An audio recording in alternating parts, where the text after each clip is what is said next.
ओम शांति। अंत समय जब लास्ट का समय होगा, जब विनाश का टाइम होगा, उस टाइम पर जब अन्न जल जब सब दूषित हो जाएगा, तो बाबा के बच्चों को भोजन कहाँ से मिलेगा, बी के भाई बहनों को भोजन कैसे मिलेगा, उसके लिए क्या करना चाहिए। इस पर मधुबन में एक बार कुछ सेवा केंद्रों की प्रमुख बहनें इस बात पर चर्चा किए जा रही थीं। बहुत सारी बहनें बैठी हुई थीं और इस बात की ही चर्चा चल रही थी कि बच्चे, एक समय ऐसा आएगा कि पांचों तत्व इकट्ठे ही उपद्रव मचाएंगे। जो प्रकृति के पांचों तत्व हैं वो इकट्ठे उपद्रव मचाएंगे। कहीं आग लगेगी, कहीं भूचाल आएगा, कहीं बाढ़ लगेगी, कहीं तूफान होगा। तो सोचिए, ऐसे समय पर हम अपने बचाव के लिए क्या करें।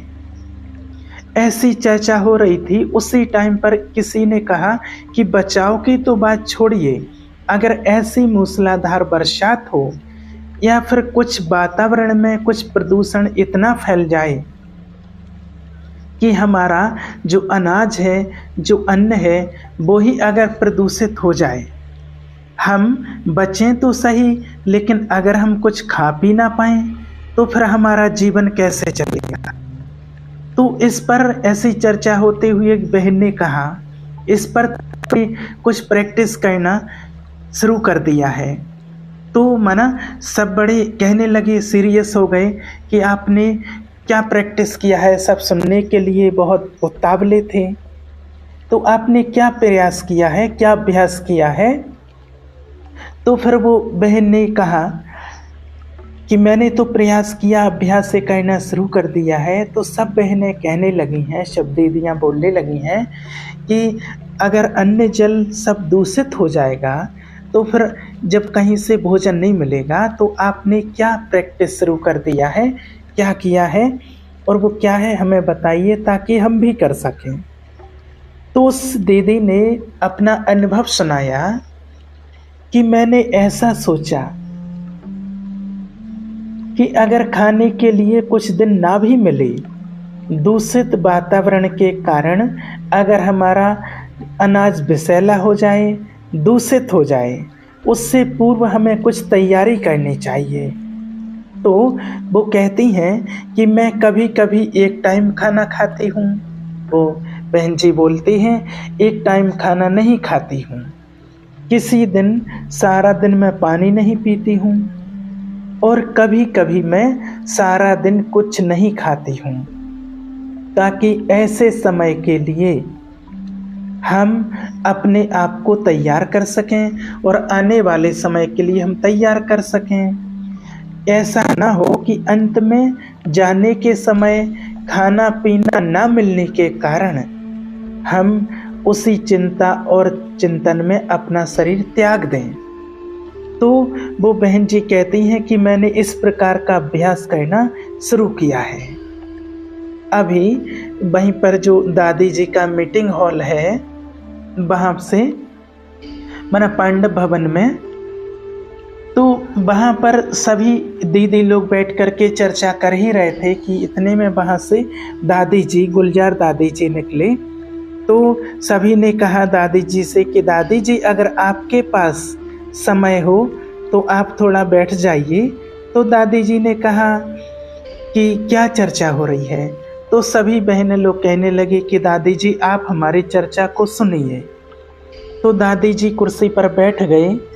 तो सभी दीदियों ने दादी जी को सुनाया कि अपनी जो एक बहन जी हैं, ये अपना पुरुषार्थ बता रही हैं कि जब जल दूषित हो जाए, भोजन विषैला हो जाए, खाने को अगर कुछ दिन ना मिले, तो किस प्रकार हम इससे पूर्व कभी व्रत करना या कभी पानी ना पीना, ऐसी आदत डाल लें। तो दादी जी ने सब कुछ सुनाया, सुना दादी ने सभी की बातों को डिटेल में, सभी ने उनको सुनाया दादी जी को। और दादी जी ने फौरन बड़े मधुर शब्दों में कहा कि मैं तो ऐसा नहीं समझती हूँ। तो फिर सभी ने कहा कि दादी जी, जो आप समझते हैं वो आप बताइएगा। तो दादी जी ने उस समय कहा कि बाबा ने यज्ञ में ऐसा भी जब समय आया जब इस यज्ञ में कि सुबह के नाश्ते का सामान है लेकिन खाने का दोपहर का भोजन का सामान कुछ भी नहीं है, ऐसी भी बेगरी लाइफ थी, तब भी बाबा ने बच्चों को व्रत नहीं रखवाया। उस टाइम पर भी बच्चों को कभी बाबा ने भूखा रहने नहीं दिया। कभी ऐसा भी समय आया कि नाश्ते के लिए कुछ भी नहीं है, तब भी बाबा ने गुड़ में सुबड़ा डाल करके, जो मना थोड़ा सा गुड़ और बहुत ज़्यादा हो जाए, उसको बोल बेटा का नाम दे करके और फिर बाबा ने बच्चों को खिलाया।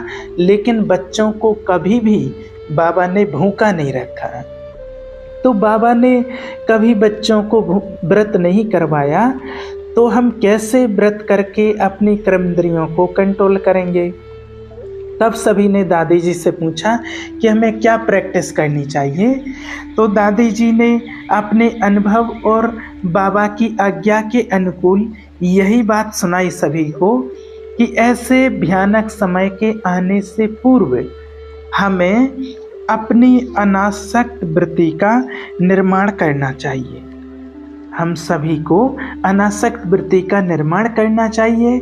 अगर हमारे अंदर अनासक्त वृत्ति होती है, स्वाद लेकर के रस के वशीभूत होकर के अगर हम कुछ स्वीकार नहीं करते हैं, परंतु जो शिव बाबा के यज्ञ से हमको मिला या भंडारे से हमको प्राप्त हुआ, वो इस शरीर के लिए उपयुक्त है, उतनी ही चीज़ इस शरीर को दे दीजिए।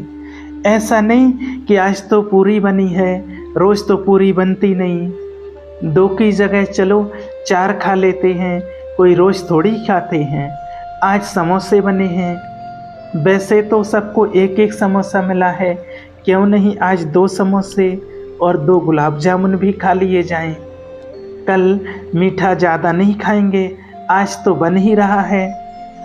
तो स्वाद के वशीभूत, आसक्ति के वशीभूत अगर हम कुछ स्वीकार करेंगे, तो जब ऐसा नाजुक समय आएगा तो जिनके अंदर आसक्ति की भावनाएं होंगी, वो अनासक्त आत्माएं ना होने के कारण आसक्तियां ही उन आत्माओं को परेशान करेंगी और ऐसी आत्माओं के विषैले अन्न के समय पर उनको भूखा रहने में, उनको अन्न की याद में ही उनको अपने प्राण त्यजने पड़ेंगे।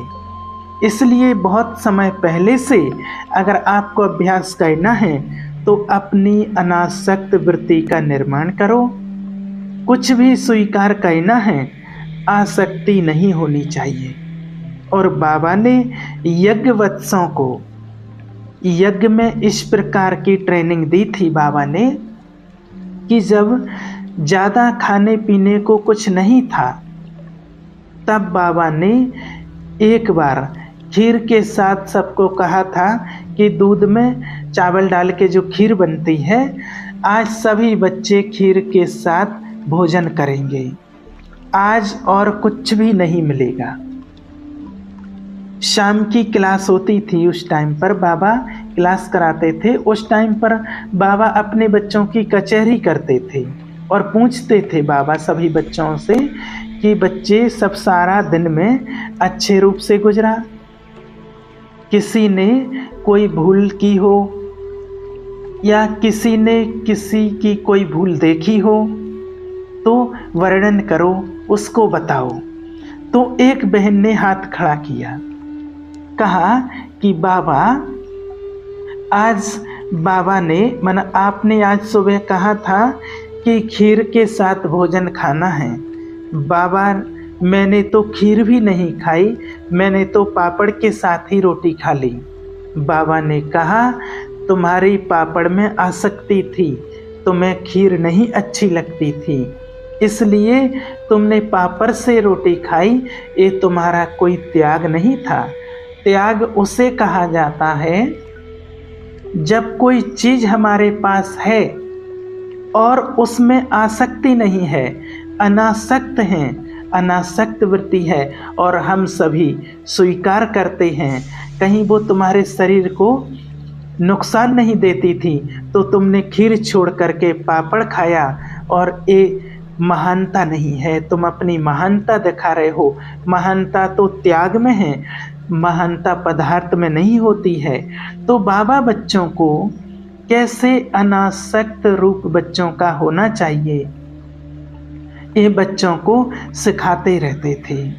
आज आप अपने आप से पूछिए, जब नाश्ता करते हैं, खाना खाते हो, उस समय आपकी अनासक्त वृत्ति यहाँ ही नहीं, अपने घर परिवार में भी अनासक्त वृत्ति होती है। कोई चीज़ आसक्तिवश मुझे अच्छी लगती है, स्वादिष्ट लगती है, ऐसा समझकर कभी स्वीकार ना कीजिए। समय ऐसा आएगा, दिन प्रतिदिन देखते जा रहे हैं कि खाने को कुछ भी नहीं मिलेगा, लेकिन जिन बच्चों में अनासक्त भावना होगी, बाबा उन बच्चों को गारंटी दी हुई है, बाबा ने उन बच्चों के लिए कि अंत तक भी बाबा उनकी किचन से दाल रोटी कभी कम नहीं होने देगा। दाल रोटी जरूर उनको मिलती रहेगी। ये कभी नहीं सोचना कि हम भूखे रह जाएंगे। यहाँ तक भी बाबा ने कहा था कि मैं वतन में बुलाकर भी अपने बच्चों का पेट भर दूंगा, मैं कभी बच्चों को भूखा नहीं रखूंगा।